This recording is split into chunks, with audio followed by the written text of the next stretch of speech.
अगर उसके खिलाफ कार्रवाई करनी होगी ना, तो ये जो लिखी है ना एफआईआर, इस पे करेंगे कार्रवाई। वो अकल बताने की कोशिश ना करें, कार्रवाई कैसे होती है हम भी जाने। अभी जिसको मारा है ना, ये जितनी चीजें मैंने बताई हैं, जिस पे हाथ छोड़ा है, उस लड़के के गाल पे ये जो मारा है, और लोगों को जो मारा है, और रवि गौतम को जो मारा है, अभी वो जेल में बंद कर दिए ना, आने दो उन्हें बाहर। कार्रवाई हम भी जानते कानूनी कैसी होती है, तू ही ना जाने कानून। ये सारे कानूनों का ठेका आंडे पांडे ने ले रखा, सब जानते हैं क्या कानून है क्या नहीं है। तो जो कार्रवाई करनी होगी हम भी करेंगे, कानूनी रूप से करेंगे और तबीयत से करेंगे, फिर देखेंगे बच के दिखाना कानून से। तो ये जो मुकदमा इतनी सारी धाराओं में लिखा है, ये पूरी तरह से झूठा मुकदमा है जो लिखा है। अगर पुलिस की औकात है, पुलिस में दम है, तो इसे सिद्ध करके दिखा देना अदालत में, हम बताएंगे कैसे सिद्ध करेगी इसे। सर, मेरठ के एसएसपी का जिस प्रकार का रवैया आंदोलनकारियों के प्रति था, उस रवैये को आप कैसे देख रहे हैं सर? कहा जा रहा है इसमें जाति का एंगल भी है। हो सकता है जाति का एंगल। मैंने जो वीडियो देखी हैं, जो वीडियो वायरल हैं, उन वीडियो से एक बात तो साफ जाहिर होती है कि एसएसपी ने निश्चित रूप से कानून के अनुसार तो काम नहीं किया, कानून के विरुद्ध काम किया है। जो वीडियो में दो तीन चीजें दिख रही हैं साफ, जो मैंने देखी हैं, वीडियो कई होंगी लेकिन मैंने 2 वीडियो देखी, उन 2 वीडियो में 2 चीजें बिल्कुल एसएसपी के विषय में बिल्कुल साफ दिख रही हैं कि लोग लाइन में खड़े हैं और एसएसपी आके गुस्से में ऐसा उल्टे हाथ से थप्पड़ मार रहा है। किसी की नाक पर भी लग रहा है। हाँ, कहीं भी लगा होगा, थप्पड़ मार रहा है। एसएसपी ने यूं ही थप्पड़ मारा, वो कानून के विरुद्ध काम किया। आपको अधिकार नहीं है कि आप किसी को ये थप्पड़ मारो, सरेआम सारी चीजें जो आप कर रहे हो। एक और जघन्य अपराध, मैं इसको जघन्य अपराध मानूंगा। क्यों मानूंगा? क्योंकि वो कोई अनपढ़ व्यक्ति नहीं है, गंवार व्यक्ति नहीं है। उसने जो सिविल सर्विस का एग्जाम है वो पास किया है, तब जाके एसपी बना है। वो सिपाही से प्रमोटेड एसपी नहीं है वो। तो वो इतना बड़ा एग्जाम पास करने के बाद इस लेवल पर जो अधिकारी पहुंचता है, उससे एक कानून के तहत और सभ्यता की उम्मीद की जाती है। लेकिन उस एसपी ने जो काम किया है वो निहायत ही घटिया दर्जे के गुंडे का काम किया है। क्या काम किया है? जो रवि गौतम है, रवि गौतम एडवोकेट है, एडवोकेट को भी छोड़ो, एक सामान्य व्यक्ति है। वो पुलिस की वैन में बैठा है, सबको दिख रहा है, वीडियो में बिल्कुल साफ है, इससे बड़ा सबूत कुछ नहीं होगा। उस वैन का बाहर से जो है वो कुंडा लगा हुआ है, वो कुंडा खोल के और उसने घुसते ही उसको जो है मारना शुरू किया, गाली देते हुए मारना शुरू किया, बदतमीजी, जबरदस्त तरीके से। कई मतलब 5-7 थप्पड़ घुसे तो आपको साफ ही दिखाई दे रहे हैं। आपकी कस्टडी में एक व्यक्ति है और आप उसको इस तरह से मार रहे हो जैसे कोई गुंडा मारता है। तो ये कौन से कानून में लिखा है? ये अविनाश पांडे जो है, ये एसएसपी मेरठ, ये बता सकता है कि उसे किस कानून ने यह अधिकार दिया है? यह कानून को उसने अपनी लौंडी समझा हुआ है कि योगी के राज में जितनी गुंडागर्दी करनी है कर लो। और क्या वो ये इस तरह से मान के चल रहा है कि ये तो शेड्यूल कास्ट के लोग हैं, दलित समाज के लोग हैं, इनकी औकात क्या है, मैं जो चाहूंगा कर दूंगा? ये इस नियत से उसने जो हमला किया है, ये उसका एक्ट जो है निहायत ही घटिया है, पूरी तरह से कानून के विरुद्ध है और मानवता के विरुद्ध तो है ही ये। भाई, आपने किसी व्यक्ति को ले लिया, अपनी कस्टडी में ले लिया, अब आप कानून के तहत जो भी करना है आपको करिए। आप पुलिस से इन्वेस्टिगेशन आप ही करते हैं, इन्वेस्टिगेशन कीजिए और उसके बाद वो व्यक्ति जिस कानूनी अपराध का जो अपराधी है उसके खिलाफ आप कानूनी कार्रवाई कीजिए, रिपोर्ट लिखाइए, चार्जशीट फाइल कीजिए, कोर्ट में प्रूव कीजिए। कोर्ट अगर समझती है कि आप प्रूव होता है तो सजा करेगी। आप कौन होते हैं ये मारपीट करने वाले? आप सड़क छाप गुंडे तो है नहीं। तो ये जो एक्ट है एसएसपी का, निहायत ही गंदा एक्ट है और निश्चित रूप से इसमें जातिगत जो मानसिकता है वो भी कहीं ना कहीं है, अन्यथा वो इतनी हिम्मत नहीं करता। अगर यही सारे के सारे जो लोग हैं प्रदर्शन करने वाले, ये सवर्ण समाज के लोग होते, जो पांडे वो है इसी की जाति के लोग होते, पांडे की के ब्राह्मण ही होते, क्या ब्राह्मण होते उनके खिलाफ करता? ये क्षत्रिय होते उनके खिलाफ करता? ये कुछ बनिए कर रहे होते उनके खिलाफ करता? नहीं, पर वो दलित समाज के लोग हैं और दलित समाज का कोई है नहीं, इसलिए वो किया जा रहा। या इसलिए कर रहा है कि जो अभी जो सारी इंफॉर्मेशन पार्लियामेंट से आई है और जो ये सिद्ध करती है कि इस देश में 92% जो आईएएस ऑफिसर है, 92% जो आईएएस ऑफिसर है टोटल आईएएसओ में, वो सारे के सारे सवर्ण है। तो इसलिए उसने समझ रखा कि हम सब जगह तो हम ही बैठे हैं, करने वाले हमें, यहां से ऊपर जाएगा तो भी हम बैठे, नीचे जाएगा तो भी हम बैठे, और हम तो है ही हैं, जो चाहे करना है। और 90% यानी 90% आईपीएस ऑफिसर हैं। तो ये मान के बैठा कि डीजीपी भी हमारे ही है और आईजी भी हमारे ही है, एडीजीपी भी हमारे ही है, सबको ही हमारे बैठे, तो कर ले कहां जाके क्या करेगा। और नीचे वाला जो है वो जो एसपी है, एएसपी है, वो भी हमारे ही बैठे। ये सब जान के किया गया, लगता तो ऐसा ही है इस तरह से जो उसने काम किया। अन्यथा एक एसएसपी का इस तरह से व्यवहार करना किसी भी हालत में ठीक नहीं, उचित नहीं है, उससे कानूनी कार्रवाई करनी थी। इससे तो बढ़िया मैं समझता हूं कि पुलिस के जो थाने वाले जो होते हैं, शायद सिपाही भी इससे ज्यादा तमीज वाला होता होगा जो एसएसपी ने काम किया है। लेकिन सर जब ये वीडियो वायरल हो रहा है उसमें वो जो एसएसपी है वो ये बोल रहा है कि सालों ने सड़क गंदी कर दी, इनके बाप की सड़क है। कैसे देख रहे हैं इस तरह की भाषा? नहीं, ये जो भाषा बोल, वही तो मैं कह रहा हूं, सड़क गंदी कर दी, ये भाषा किन किन इस्तेमाल की जाती है, किस तरह से इस्तेमाल की जाती है? ये भाषा इस बात को दर्शाती है कि दिमाग में वो जातिवादी गंदगी अभी भी है। मैं वही तो कह रहा हूं कि अगर क्षत्रिय समाज में करते, और करते हुड़दंग किया भी, इसकी कोई वो नहीं है, बहुत लेटेस्ट उदाहरण है, शायद अभी भी आज सुबह तक भी वो जाम है। आप देख रहे होंगे मध्य प्रदेश में दतिया में जो चल रहा है, नरोत्तम जो मिश्रा है, नरोत्तम मिश्रा के जो लोग हैं, उन्होंने हाईवे जाम कर रखा है, और डीएम कह रहा है, एसपी कह रहा है कि 12-13 घंटे से जाम पड़ा। हिम्मत है तो करके देखा, वहां तो 8 जो पुलिस वाले हैं उनकी खोपड़ी ओपड़ी भी टूट गई है, उनको चोट भी आई है, लेकिन उनके खिलाफ क्या किया? अभी तक कोई एक्शन नहीं है। यहां एफआईआर भी लिख दिया, और एफआईआर भी इतने ढेर सारे जो है उनमें लिख दिए सेक्शंस में, पर पता नहीं कितने बड़े अपराधी हैं। इन्होंने सिर्फ अपनी बात को लेकर, जहां तक मेरी जानकारी, इन्होंने सिर्फ ये कहा था कि भाई डीएम साहब हमारा ज्ञापन ले लें, सिर्फ इतनी सी बात थी इनकी। तो डीएम कौन है? पब्लिक सर्वेंट है, यानी पब्लिक का नौकर ही तो है, और इससे ज्यादा उसकी है क्या? वो ये उसकी जिम्मेदारी है कि अगर पब्लिक को कोई ग्रीवेंस है, पब्लिक को कोई दिक्कत हो रही है, वो उसके पास आई है तो वो ले ले। और खुद नहीं जाता, एसडीएम को भेज देता, एडीएम को भेज देता, क्या दिक्कत थी इसमें? कि लाओ भाई तुम्हारा ज्ञापन क्या है, इसमें क्या दिक्कत होती है? भाई कोई तुम्हारे पास शिकायत लेके आया है, आप आओ, बात करो, शिकायत लो, हाँ भाई आपकी जो शिकायत है इसको देखेंगे और कानून के अनुसार जो भी उचित होगा कार्रवाई करेंगे। ये 2 मिनट में खत्म हो जाता। कल उन्होंने फिर वीडियो बना के जारी किया है और बोल रहे हैं कि जो भी मेरे खिलाफ अभद्र भाषा का प्रयोग कर रहा है सब पर कार्रवाई। अगर उसके खिलाफ कार्रवाई करनी होगी ना, तो ये जो लिखी है ना एफआईआर, इस पे करेंगे कार्रवाई। वो अकल बताने की कोशिश ना करें, कार्रवाई कैसे होती है हम भी जाने। अभी जिसको मारा है ना, ये जितनी चीजें मैंने बताई हैं, जिस पे हाथ छोड़ा है, उस लड़के के गाल पे ये जो मारा है, और लोगों को जो मारा है, और रवि गौतम को जो मारा है, अभी वो जेल में बंद कर दिए ना, आने दो उन्हें बाहर। कार्रवाई हम भी जानते कानूनी कैसी होती है, तू ही ना जाने कानून।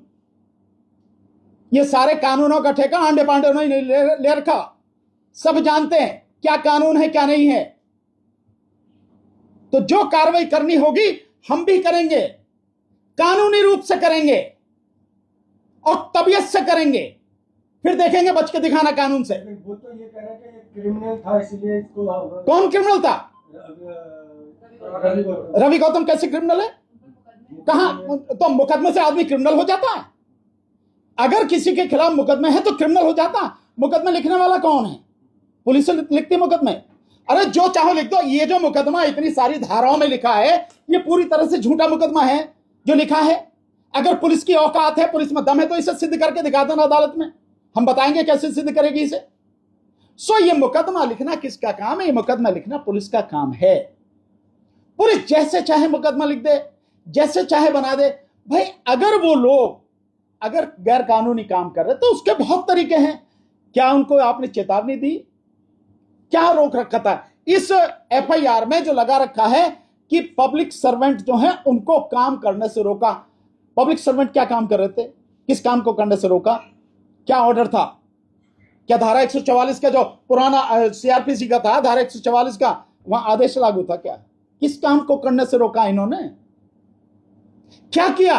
वीडियो तो पूरी है ना, सभी की वीडियो वहां बनी हुई है, पूरे उस प्रदर्शन की वीडियो बनी हुई है। सारी वीडियो कलेक्ट करो और उसको बताओ, उसके कलेक्ट करने के बाद बताओ कि देखो ये इन्होंने काम किया। पुलिस वाला वीडियो जारी हुई, वायरल हो रही है कि जो कावड़ लेने जा रहे हैं वहां तो पुलिस कुछ नहीं कर पा रही है, लेकिन अपने अधिकारों के लिए बात कर रहे हैं, यहाँ पर इनको मारा जा रहा है। देखिए बात यह है हमेशा है क्या कि हर जगह, जैसे मैंने अभी बात बताया, आईएएस हर जगह यही, आईपीएस हर जगह यही, मतलब एसपी हैं, कलेक्टर हैं, एसएसपी हैं, आईजी हैं, डीआईजी हैं, कमिश्नर हैं, हर जगह यही भरे बैठे हैं।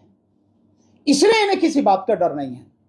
सरकार प्रदेश में इनकी, सरकार केंद्र में इनकी, और केंद्र सरकार ने बाकायदा गुंडे पाल रखे हैं, राज्य सरकार ने बाकायदा गुंडों को संरक्षण दे रखा है, बल्कि जो गुंडागर्दी का काम है राज्य सरकार ने खुद ही ले रखा है। तो फिर जब आप कार्रवाई की बात कर रहे हैं तो कैसे कार्रवाई होगी? कार्रवाई के लिए एक ही प्लेटफॉर्म नहीं है, कार्रवाई के लिए एक ही प्लेटफॉर्म नहीं है, कार्रवाई के लिए कई प्लेटफॉर्म है। तो कार्रवाई कहां करनी है हमें मालूम है, उचित प्लेटफॉर्म पर कार्रवाई की जाएगी। कैसे, जब एक व्यक्ति, लखनऊ वाला व्यक्ति जब सुप्रीम कोर्ट तक आता है एफआईआर के लिए कि एसएसपी पे एफआईआर हो, एसीपी पे, लेकिन सुप्रीम कोर्ट तक बात नहीं सुनी जाती है, तो फिर कैसे काम? बहुत तरीके हैं भाई, केवल कोर्ट ही मतलब इसके लिए प्लेटफॉर्म नहीं है, एक नहीं है, कितने ही मतलब प्लेटफॉर्म है जहां पे कार्रवाई कर सकते हो। इवन सड़क पे भी अगर बात करनी है तो आंदोलन व्यवस्थित तरीके से करके आप वहां भी कार्रवाई करवा सकते हो। ऐसे ऐसे कैसे नहीं कि नहीं हो सकता। कार्रवाई के लिए नेशनल ह्यूमन राइट कमीशन भी है, वहां भी कार्रवाई हो सकती है, एससी कमीशन भी है, वहां भी कार्रवाई हो सकती है। सर, जो एसएसपी अविनाश पांडे हैं उनका टेम्पर इतना हाई क्यों? इतने बड़े अधिकारी, ट्रेनिंग बड़ी अच्छी होती है कि जनता से कैसे डील करना। नहीं देखिए है क्या, मानसिक रूप से भी कुछ नहीं, आप इसमें देश में जो जातीय मानसिकता है आप उसे निकाल के साइड में नहीं कर सकते। जातीय मानसिकता इस देश के खून में शामिल है। अब जहां सरकार, प्रदेश में सरकार इनकी है, जहां केंद्र में सरकार इनकी है, और जहां 90% आईपीएस ऑफिसर यही हैं, 92% आईएएस ऑफिसर यही हैं, आईएफएस यही हैं, हर जगह प्रोफेसर यही हैं, हर जगह वीसी यही हैं। मतलब इनका दिमाग किस लिए खराब है कि क्योंकि हर जगह यही बैठे हैं, तो ये मान के बैठे कि हमारा कोई कहीं कुछ नहीं बिगाड़ सकता, यहां से वहां जाएगा तो वहां भी हमारा ये आदमी बैठा, वहां से वहां जाएगा तो वहीं हमारा आदमी बैठा। ये नहीं, ट्रेनिंग कुछ नहीं है। क्या ट्रेनिंग होगी? ट्रेनिंग तो बहुत अच्छी तरह से दी जाती है। ट्रेनिंग में जो सिखाया गया है उसे सीख के अगर ढंग से कार्रवाई करें तो ना, कानून के सम्मत कार्रवाई करें तो ना। ट्रेनिंग में तो संविधान के अनुसार काम करना बताया जाता है, ट्रेनिंग में तो पुलिस रूल्स के मुताबिक काम करना बताया जाता है, ट्रेनिंग में तो आप जो कानून है उससे बाहर जाके काम नहीं कर सकते। और कानून इतना व्यापक है कि अगर कोई कुछ भी कर रहा है, बदतमीजी किसी के खिलाफ कहीं कुछ भी कर रहा, आप काम कीजिए, और हर एक चीज की व्यवस्था कानून में है। लेकिन आप कानून को छोड़कर हाथ चलाने लगे, डंडा चलाने लगे, गोली चलाने पर उतर आए, कस्टडी में बैठे हुए व्यक्ति को मार दें। कहां है कानून में लिखा हुआ कि आप एनकाउंटर करेंगे?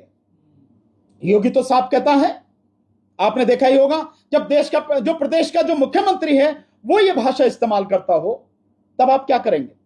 मतलब मुझे लगता है शायद 13,000 से ज्यादा एनकाउंटर उत्तर प्रदेश में योगी के राज में हुए हैं, जिसमें शायद 300-400 से ज्यादा लोगों को मार दिया गया है पूरी तरह से, और बाकी को जो पैर में गोली मारी गई, घुटनों में गोली मारी गई है, ये है ना, ये ना है।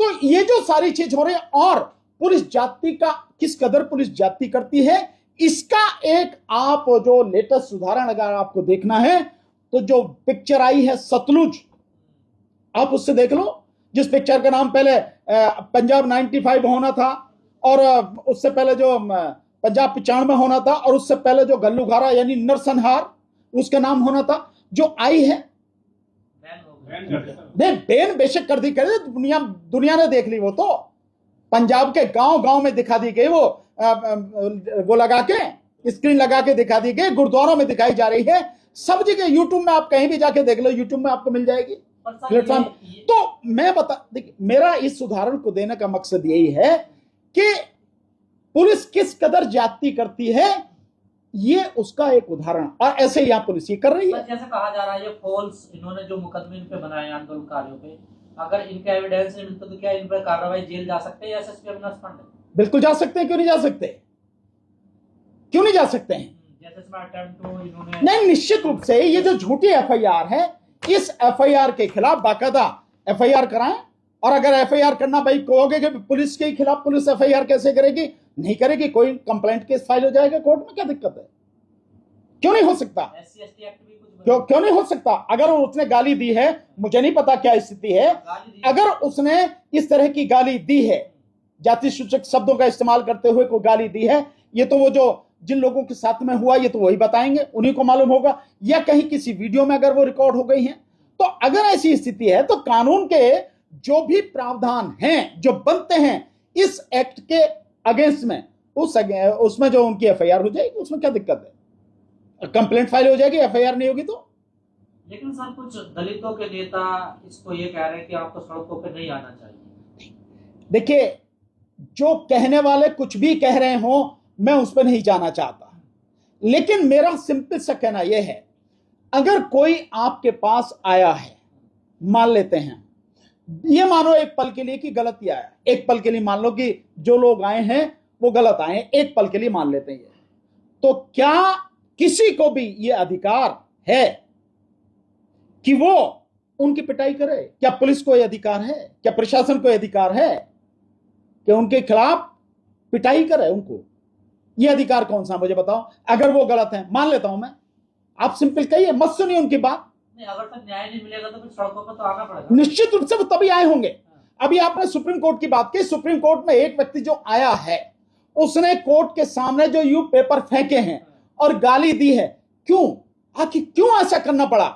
आप ये समझिए कि वो व्यक्ति कितना पीड़ित होगा, कितना दुखी होगा।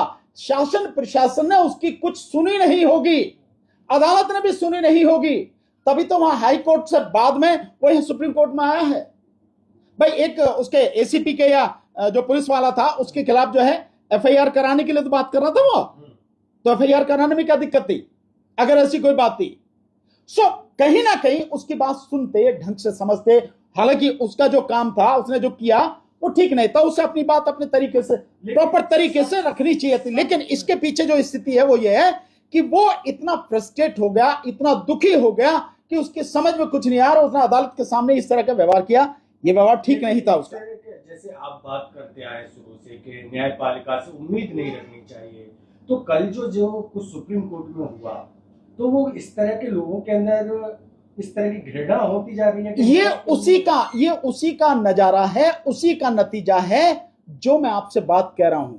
अगर न्यायपालिका से उम्मीद होती, न्यायपालिका से न्याय मिलता, तो उसको वो वहीं न्याय मिल गया होता है, नहीं है, लेकिन उसको वहां न्याय मिला नहीं, तभी तक वो यहां तक आया और इस तरह का व्यवहार करने पर जो है वो मजबूर हुआ। सो ये सारी चीजें, और न्यायपालिका से न्याय की बात, एसआईआर गैर कानूनी, गैर संवैधानिक है, और इलेक्शन कमीशन किस तरह की गुंडागर्दी करता है ये सब कुछ सामने आ गया। बावजूद उसके सुप्रीम कोर्ट ने इलेक्शन कमीशन को खुला हैंड दे दिया, तो आप किससे उम्मीद रखोगे? आप तो न्याय की उम्मीद कहीं से नहीं। निश्चित रूप से न्याय नहीं मिल रहा, तभी लोग इस तरह की हरकत कर पा रहे हैं। लेकिन आप इसको इस तरह से भी देखो कि जब पुलिस वाले इस गुंडागर्दी पर उतर आए कि प्रदर्शन करने वालों को आप मारने लगे, कस्टडी में है आपकी, और कस्टडी में व्यक्ति को मार रहे हैं आप समझ सकते हैं किस कदर की गुंडागर्दी हो रही है। लॉ एंड ऑर्डर को मेंटेन करने की बात की जा रही है ना सर। कौन सा लॉ एंड ऑर्डर ऐसे मेंटेन होता है? लॉ एंड ऑर्डर मेंटेन करने के लिए कानून के तहत ही आप काम करोगे। लॉ एंड ऑर्डर मेंटेन करने के लिए आप गोली नहीं चलाओगे। वो क्या गुंडे थे सारे के सारे? वो जो बच्चे थे या जो भी वो प्रदर्शन कर रहे थे, वो लोग कौन थे? वो इसमें गुंडा एक्ट लगा रखा उन पे, गुंडा एक्ट 7 सेक्शन 7 लगा रखा। कहां के गुंडे हैं वो लोग? है पुलिस के पास कोई सबूत कि वो लोग गुंडे हैं? है क्या किसी के पास में? वो साधारण व्यक्ति हैं। मैं एक पल को फिर ये कह रहा हूं कि अगर मैं ये मान भी लूं कि उनकी मांग गलत है, तो उनको आप कानून के तरीके से तो डील करोगे। आप ये तो नहीं है कि मारपीट करोगे, ये तो नहीं है कि कस्टडी में व्यक्ति को मारोगे आप और बदतमीजी करोगे। और इतना सीनियर ऑफिसर हो गए, वहां कोई सिपाही मारता तो समझ में आती थी बात, लेकिन एसएसपी मार रहा है। नहीं, अगर सब जैसे आरोप लग रहा कि जाति के आधार पर सब कुछ हुआ तो फिर सब कैसे संविधान नहीं, अगर जाति के आधार पर यह सब कुछ हुआ है तो प्रदर्शनकारी हैं, उनको सारी चीजें मालूम है, मुझे इसकी जानकारी नहीं है। उनको मालूम है अगर ऐसा कुछ हुआ तो SC/ST एक्ट है, कानून है, संविधान है, उसके तहत वो काम करें। लेकिन सर एक तो सवाल, क्या सस्पेंड भी होने चाहिए? नहीं, सस्पेंड तो उसको तुरंत ही हो जाना चाहिए क्योंकि उसने गैर कानूनी काम किया है। पर सस्पेंड कौन करेगा भाई? सस्पेंड कौन करेगा? जिसकी हुकूमत चल रही है उस प्रदेश में वो है ठाकुर, क्षत्रिय, और जिसने ये काम किया हुआ पांडे, ब्राह्मण। तो दोनों कौन है? सवर्ण समाज के लोग हैं, इनकी हुकूमत है। और ऊपर जाएंगे तो ऊपर कौन बैठा है जो प्रधानमंत्री? वो है बनिया। तो बनिया, बामन और ठाकुर तीनों हो गए ना। कौन है ये बताओ ना आप? ये क्षत्रिय समाज के लोग हैं सारे के सारे। न्याय कैसे मिलेगा दलितों? नहीं, कहां न्याय मिलेगा दलितों को? दलितों को न्याय कहां मिलेगा भाई? दलितों को न्याय मिलता तो वो वहां प्रदर्शन करने आते भाई। अगर न्याय मिलता तो नहीं मिला ना, तभी तो प्रदर्शन करने आए वो बेचारे। न्याय मिलेगा कैसे सर? क्या करना आपस के लिए? देखिए, ये एक बड़ी लड़ाई है। जिस न्याय की बात आप कर रहे हो, दलितों को बहुत अच्छी तरह से बैठ के विचार करना पड़ेगा, सोचना पड़ेगा, बाबा साहब को पढ़ना और समझना पड़ेगा, संविधान को समझना पड़ेगा। संविधान को पढ़े बिना, संविधान और कानून के अनुसार चले बिना आपको न्याय नहीं मिलेगा। लेकिन सर अब दलितों का भी जो हो रहा है, कई कुनबे हो रहे हैं, आपको सबको मालूम है सारी क्या चीजें। नहीं है कि गलत आए ये सड़कों पर, इनमें कौन? तो कोर्ट के रास्ते ही लड़ाई लड़नी चाहिए। बहन जी तो जो मन में है कह दें भाई, बहन जी है ना वो। क्योंकि अगर बहन जी वाकई में सही तरीके से काम करते हैं तो शादी ने बेचारों को आना ना पड़ता। गलत आए, बिल्कुल सही कह रहे हैं बहन जी, अपने आप को नहीं कह रहे कि मैं गलत हूं। बहन जी अगर सही काम करती तो इन्हें दलितों को यहाँ आने की क्या जरूरत थी? तो बिल्कुल नहीं। दलित नेताओं का भी इलाज करना पड़ेगा समाज को। नहीं, समाज को सोचने की जरूरत है भाई, समाज को सोचने की, समझने की जरूरत है। मैं फिर कह रहा हूं, दलित समाज को और इससे भी आगे बढ़ के बहुजन समाज को, इस देश के संविधान को अच्छी तरह से पढ़ना पड़ेगा, समझना पड़ेगा। बाबा साहब डॉक्टर अंबेडकर को और बहुजनों के महापुरुषों को, उनके संघर्षों को, उनके आंदोलन को समझना पड़ेगा और उनके अनुसार इकट्ठा होकर एक बेहतरीन रणनीति बनाकर संघर्ष करना पड़ेगा, उत्तर प्रदेश में तभी बचेंगे। उत्तर प्रदेश में 17 सांसद है कोटे से, 84 विधायक है, वो क्यों नहीं बोल रहे इस मैटर में? यार उनसे पूछो, मेरे से क्या पूछ रहे हो? हस्तिनापुर के भी जो वो तो जितने भी हैं, मैं तो पहले ही कह चुका हूं, जितने भी सांसद हैं, जितने भी MLA हैं, ये तो जिस पार्टी में उसी पार्टी के बंधुआ मजदूर हैं। तो मजदूर बेचारे क्या करेंगे? कुछ भी नहीं। बंधुआ मजदूर भी बंधुआ मजदूर भी दो तरह के ना, एक स्वतंत्र है, एक बंधुआ मजदूर। तो बंधुआ मजदूर तो गुलाम होता है और क्या करेंगे? कब तक फुटबॉल बनेगा दलित मुसलमान देश में? जब तक जो मतलब जो मैंने अभी आपको बताया, इसको पढ़ेगा नहीं, समझेगा नहीं, लड़ेगा नहीं, संघर्ष नहीं करेगा, इकट्ठा होकर संघर्ष नहीं करेगा, तब तक होगा ये सब कुछ। लेकिन सर लोग जब न्याय के लिए, जब इतनी घटनाएं हो रही हैं देश भर में, चाहे उत्तर प्रदेश में कहीं भी, लेकिन जब न्याय की उम्मीद के लिए लोग कोर्ट की तरफ जाते हैं, कोर्ट की क्या कहते हैं कि सबसे आखिरी अदालत सुप्रीम कोर्ट होती है। जब सुप्रीम कोर्ट की तरफ लोग आस लगाकर जाते हैं तो वहां पर इस तरह की जब न्याय की उम्मीद ना लगे तो फिर क्या लोगों के अंदर? देखिए, ये बात मैं बार बार कह चुका हूं, इस देश में न्याय अब किसी को मिलने वाला नहीं, किसी को भी। इस देश में गुंडा राज कायम है। कुछ गुंडे हैं जो राज कर रहे हैं, राज्यों में भी और केंद्र में भी, और अदालतें सरकारों के साथ में खड़ी। तो आप ये भूल जाओ कि आपको न्याय मिलेगा। ये तो एक झांकी है जो कल हुआ है। अभी आपको जब सड़कों पे गोली मार दी जाएगी ना, वो नजारा आप देख नहीं पाओगे।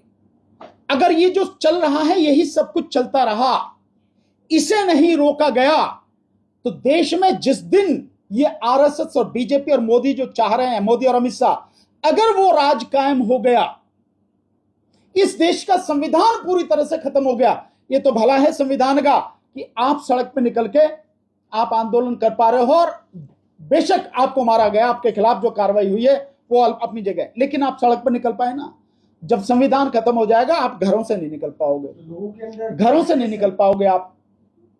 इस चीज को बचाने की जरूरत है, लेकिन जिस पे लड़ाई लड़नी चाहिए लोग उसको समझ नहीं रहे। अभी असली लड़ाई जो उसको समझ नहीं रहे।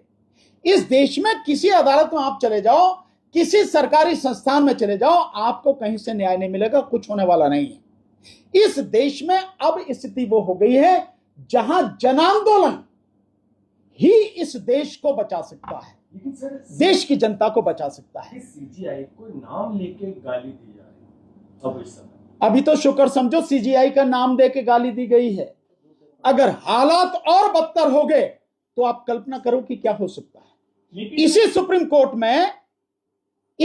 कोर्ट में जस्टिस बीआर गवई को जूता मारा गया, जूता फेंका गया उनके ऊपर।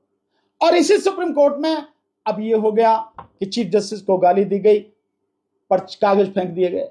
आप ये समझिए कि जिस तरह से देश जिस दिशा में जा रहा है, जिस दिन संविधान खत्म हो गया उस दिन क्या स्थिति होगी, आप उसकी कल्पना कीजिए। तो स्थिति बहुत भयानक है और अदालत की जिम्मेदारी है इस स्थिति को सुधारे। सरकार से कोई उम्मीद नहीं कर सकते, मैं अदालत से भी उम्मीद नहीं करता, मुझे कोई अदालत से उम्मीद नहीं है। ये सब कुछ इसलिए हो रहा है। क्या जो आम जनता है जिसका भरोसा सुप्रीम कोर्ट पर कहीं टूटता जा रहा है? जो जगह मैं समझता हूं तो कब का टूट गया होगा आम जनता का भरोसा। कहां, आम जनता तो पहुंच भी नहीं सकती सुप्रीम कोर्ट, किसकी बात करो आप। लेकिन सर हाई कोर्ट नहीं पहुंच सकती आम जनता, तो सुप्रीम कोर्ट की तो बहुत दूर की बात है। यही अधिकारी जब शोभा यात्रा निकलती है तो फूल बरसाते हैं कावड़ियों पे, बड़ा रास्ता देते हैं, आराम से निकल जाती है कोई भी शोभा यात्रा। भैया वो किसका है शोभा यात्रा जो निकलती है या जो कावड़ यात्रा निकलती है, किसका है वो धर्म? इन्हीं का तो है। तो ये अपने धर्म के मानने वालों पे तो फूल बरसाएंगे कि नहीं बरसाएंगे? तुम इनका धर्म मानने वाले थोड़ी हो, तुम तो जबरदस्ती मानते हो, तो तुम पर तो जूते बरसाए जाएंगे, तुम पर डंडे बरसाए जाएंगे। तुम जबरदस्ती उनके धर्म को अपना धर्म कह रहे हो यार, मेरे क्या कह रहे हो भाई? संसद आवारा हो जाती है तो रोड पर तो करेगा आंदोलन कोई भी। कौन आंदोलन? तो कोई आंदोलन हो रहा है ऐसे? आंदोलन जिस तरह का होना चाहिए, जब संसद आवारा हो जाए तो आंदोलन जन आंदोलन होता है। ये छुटपुट नहीं होता कि 10 20 50 100 लोग इकट्ठे हो गए। हाँ, जंतर मंतर पे भी जो चल रहा है सबको मालूम है, मैं भी गया था वहां, देख के आया सब कुछ।